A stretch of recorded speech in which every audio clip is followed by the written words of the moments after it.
Hi everyone.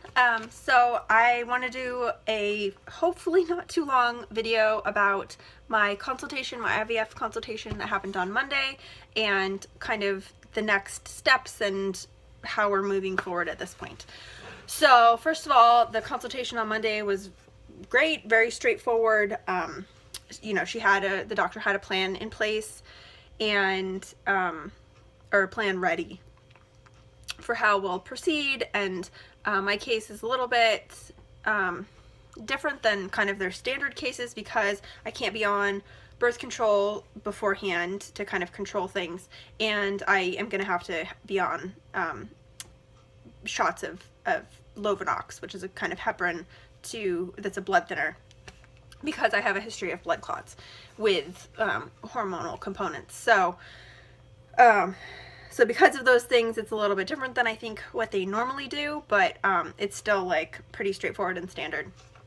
So I got like the whole rundown of everything, and I'll go over that really quick in a minute. But what we were waiting on before we could actually like start, before my meds could be ordered, before we could actually like schedule the first thing that needs to be done, was we were waiting for insurance approval or denial, or whatever, to come through. It was submitted to insurance on Monday because it took last week it took a bit of work to get some additional records from my previous clinic, which I'm not even going to go into that, but we finally were able to get them, and so it was submitted to my insurance on Monday, and then today, Thursday, I got the call that it was approved. So that's like super fast. We were hoping that it would happen within less than 2 weeks, because that's ideally when we would need to start stuff, but it happened super fast, so we're good to go for this cycle, which is amazing. So basically, I think because I'm not doing birth control, we'll be doing suppression after I ovulate this cycle. We'll be doing suppression with injections of Lupron. And so on my cycle day 21, which is March 13th, I will go in for blood work to confirm whether I have ovulated yet or not. I expect that I will have by then, because I generally ovulate around day 14 or 15. And assuming that that does show that I have ovulated, I will start on Lupron shots that night. And then I'll be on that for... I'm pretty sure they told me, it doesn't say in my paperwork, I'm looking down at my like overview and everything for the cycle. It doesn't actually say, but I'm pretty sure it's going to be 10 days of that. I think it might have a range here, 9 to 12 days. A check will be done. I think they said 10 days after. So then I'll have blood work, an ultrasound, and at the same time when I start the Lupron, I will also start on the Lovenox. That's actually not correct. I'll wait until I start the stims to start on Lovenox. So I'll have like 10 days of Lupron, and then a check, and then assuming that things are all going the way that it should and at the point where it needs to be, then I will start on the stims, and I will also start on the Lovenox injections. So I'll decrease the Lupron at that point. I will start on Gonal F and Menopur are the two that I'll be taking, as well as the Lovenox. So I'll starting then, I'll still be doing the Lupron, and I'll be doing the Gonal F, and I'll be doing the Menopur, and I'll be doing the Lovenox. So that's a heck of a lot of shots to do every night, but that's okay. I'll deal with it. It's for a short period of time, and it's for a good reason, and hopefully we'll have a really positive outcome at the end of it. So, so then I'll continue on those, and 5 days later I'll go in for a check, and then I'll be going in for checks every couple of days until things are where they want it to be. May or may not have to adjust dosages of things. They anticipate that because I don't have any issues that they have found, and I have a good AMH number and all of that, they don't anticipate having to change the doses of anything. They think that I'll respond perfectly well to these doses that they have for me. So I'll be on 150 units of Gonal F and 75 units of Menopur.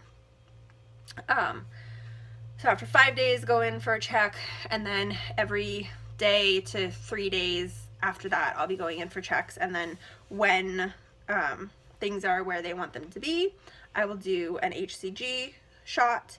I will stop the Lovenox, and then 36 hours later, I will go in for the egg retrieval. And then after that, I'll be starting on progesterone vaginal suppositories, which sounds like tons of fun. It was a choice between that or intramuscular shots. And me personally, I would like to avoid the intramuscular shots because I have had them before, not this particular medication, but I've had other IM shots, and I am not really interested in going back to that if there's another option. So I start that day 2 after the retrieval, and then the transfer will be hopefully between days 3 and 5, somewhere in there. And then 2 weeks after the retrieval, I will go in for a blood test. And if I am pregnant, then I continue on the progesterone until I'm 10 weeks. And if I'm not, then we go from there. And hopefully there will be a fair number of eggs that are collected and then fertilized and then are in good shape, and we're able to freeze some. The plan is hopefully we will have some like good quality embryos at between days 3 and 5 to transfer. And if that's the case, then we'll only transfer 1. If they are not so good quality, then we have the option of transferring 2 if we want. I don't know what we'll do. We'll have to kind of cross that bridge when we get to it. We're open to doing 2, but I would like to reduce the risks of multiples, and so it'll be kind of a weighing of the options at that point if we get to that point. But hopefully we'll just have like a really good quality embryo and we'll be able to transfer it, and just that'll be that. So that is the overview of things. So hopefully, like if everything goes as planned, as scheduled, as hoped for, hopefully like mid-April we'd be doing the transfer. So so yeah, so that's exciting, and I'm just really ready to get going on this. So my meds are being ordered, and I imagine will be delivered, if not this week, then next week. And then I'll go in for the blood work on the 13th, and we'll see how things are at that point. So really excited, really nervous, like really anxious. It's a nerve-wracking kind of a thing, and I have all of the what ifs, like what if it doesn't go well, what if we don't get enough eggs, like what if I don't respond well, what if they don't fertilize, like just all of that. But I'm really excited to get started and just really ready. Like this process has taken longer than I was expecting it to take, since we started with seeing the doctor at the old clinic in like the end of August, and here we are in March and not pregnant yet. And so just really hoping that this works, and I will keep you updated as things move along. And probably maybe you do some videos of the medications and giving myself them, although I'm not sure if I'm totally comfortable with that, so we'll see. But thanks so much for watching, and I will talk to you again soon.